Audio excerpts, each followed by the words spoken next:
मालवा की लोकमाता देवी अहिल्याबाई होलकर का 301वां जन्मोत्सव इस बार इंदौर में भव्य एवं ऐतिहासिक रूप से मनाया जाएगा। राजवाड़ा से लेकर धार्मिक स्थलों तक श्रद्धा, संस्कृति एवं सनातन परंपरा का अद्भुत संगम देखने को मिलेगा। देवी श्री अहिल्या जन्मोत्सव समिति ने इस वर्ष भी कई विशेष आयोजनों की घोषणा की है। देवी श्री अहिल्या जन्मोत्सव समिति द्वारा देवी अहिल्याबाई होलकर के 301वें जन्मोत्सव को लेकर भव्य कार्यक्रम का आयोजन किया जा रहा है।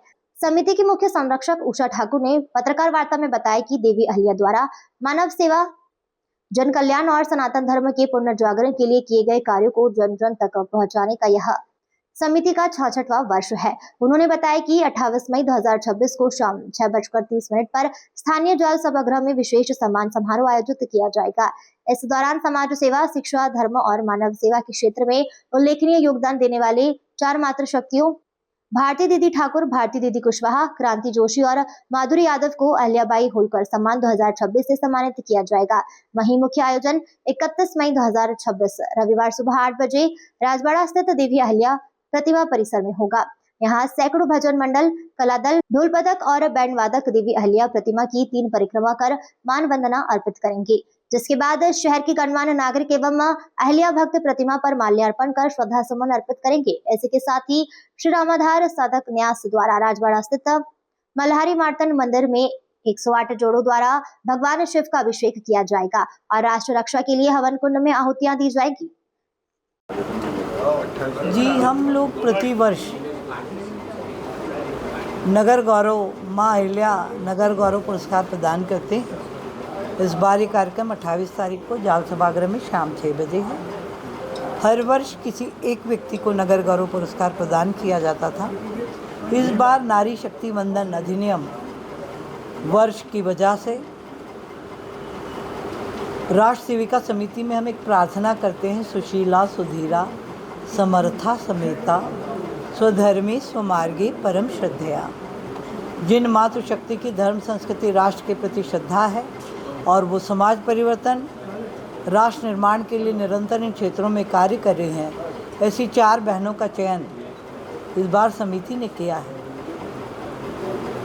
उसमें पहली पात्र हैं हमारी भारती दीदी ठाकुर, लेपा में जो वनवासी बच्चों के लिए आवासीय शिक्षा, तकनीकी शिक्षा और गौशाला सैनिक स्कूल के साथ उन्हें उनके व्यक्तित्व के सर्वांगीण विकास के लिए काम कर रहे हैं। जी, इनमें दीदी माँ ऋतुम्बरा जी से बात हुई है और धर्मस्व मंत्री धर्मेंद्र भाऊ लोधी जी को भी अनुमति मांगी है। माननीय मुख्यमंत्री जी को भी निवेदन किया। ये जो सब केस हो रहे हैं, ये समाज की संवेदन शून्यता को परिलक्षित करते हैं। इस प्रकार की घटनाएं भारतीय समाज में हो, ये हम सबके लिए शर्मनाक स्थिति है। पर इस देश का कानून बहुत सक्षम और समर्थ है। उस बिटिया को न्याय मिलेगा और अपराधी छूटेंगे नहीं, ये तय है। क्या लगता है दहेज जैसी प्रथाओं का भी चलन देखने के लिए मिल रहा है और वो भी पढ़े लिखे लोगों के बीच? ये दिमागी दिवालियापन है। भौतिक संपदा से कब किसको संतुष्टि हुई है और इस प्रकार की बेबुनियाद मांगे करके बेटी के परिवार को परेशान करना ये अच्छी बात है। देखिए, सब वैश्विक स्तर पर जो युद्ध चल रहा है उसका परिणाम है। अब युद्ध जब होता है तो उसके दुष्परिणाम सभी को भुगतने ही पड़ते हैं।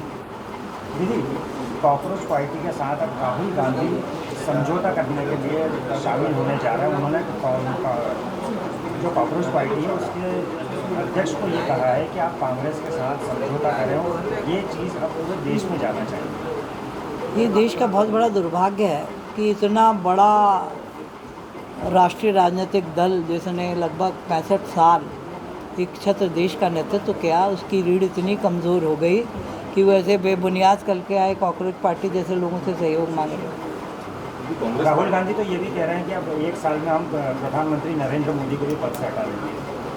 देखिए, मुंगेरी लाल के हसीन सपने देखने से कोई किसी को दुनिया में रोक नहीं सकता। वो जो चाह रहे हैं वो देखें, करें। उनकी सामर्थ्य, उनकी समझ, देश के प्रति उनका प्रेम देश का एक एक नागरिक समझ चुका है। उनके किसी प्रकार के कोई षड्यंत्र में, ये सच है कि गाय की बलि कुरान में भी निषेध है। और हामिद अंसारी जी ने जो कहा, मैं उसके लिए उनको धन्यवाद देती हूँ। और मुझे क्योंकि कुछ दिन पहले जो उनका बयान आया था उससे पूरा राष्ट्र बहुत दुखी और व्यथित था। देर आए दुरुस्त आए। उन्होंने भारतीय संस्कृति के इस पावन परंपरा के संरक्षण की बात कही, हम उनका धन्यवाद करते हैं। देखिए, मुस्लिम समाज के द्वारा भी सोशल मीडिया पर लगातार ये मांग की जा रही है कि गाय को राष्ट्रीय पशु घोषित किया जाए। सरकार से आप भी क्या मांग करेंगे इस दिशा में कुछ बढ़ा? ये देखिए, राष्ट्र के सुखद भविष्य के संकेत हैं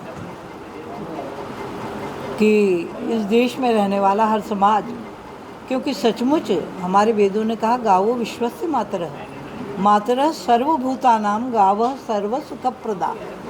गाय ये नहीं कहती कि मैं मुसलमान के बच्चे को दूध नहीं पिलाऊंगी या हिंदू के ही बच्चे को पिलाऊंगी। गाय तो सबकी माँ है और सर्वमान्य।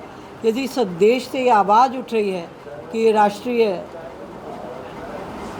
पशु ने घोषित किया जाए, तो इससे अच्छी कोई बात नहीं हो सकती। इंदौर से नेशन टाइम की रिपोर्ट।